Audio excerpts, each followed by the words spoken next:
জেজেএমৰ ঠিকাদাৰৰ ব্যাপক দুৰ্নীতি অসমৰ মাটিত অৰুণাচলী ঠিকাদাৰৰ দপদপনি আঁচনি ৰূপায়ণৰ নামত ঠিকাদাৰ সৃষ্টি কৰিছে মৰণ ফান 4 মাহে জেজেএমৰ পাইপ পুটাৰ নামত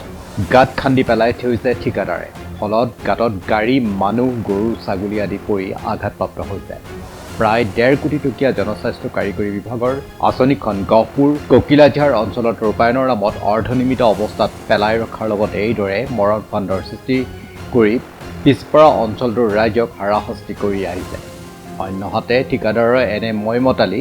অনিয়মৰ মাজেৰে সংঘটিত কৰা আঁচনি খণ্ডৰ ওপৰত চকু দিবলৈ আহৰি নাই বিভাগীয় কৰ্তৃপক্ষৰ বিভাগীয় দায়িত্বৰত বিষয়া কৰ্মচাৰীৰ গাফিলতিৰ বাবে অৰুণাচলৰ পৰা অহা ঠিকাদাৰে এনে কাণ্ড সংঘটিত কৰিবলৈ সক্ষম হৈছে ৰাইজে এই ক্ষেত্ৰত তীব্ৰ প্ৰতিক্ৰিয়া ব্যক্ত কৰিছে জেজেএমৰ নামত আজি যি দুৰ্নীতি হৈছে আমাৰ ককিলাঝাৰ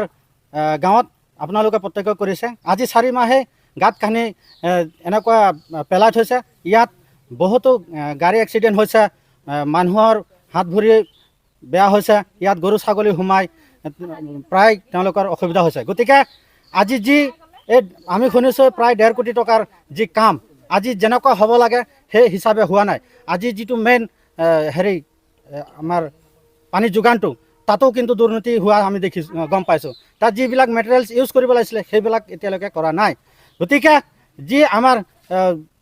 মানে অৰুণাচলী ঠিকাদাৰ আছে তেওঁলোকক আমাৰ অফিচৰ ফালৰ পৰা অতি সোনকালে ইনকুৱাৰী কৰি তেওঁলোকৰ এই উচিত তদন্ত ল'বৰ কাৰণে আমি দাবী জনাইছোঁ গহপুৰৰ পৰা অৰূপ ভূঞাৰ প্ৰতিবেদন তকচক 24 ইণ্ডিয়া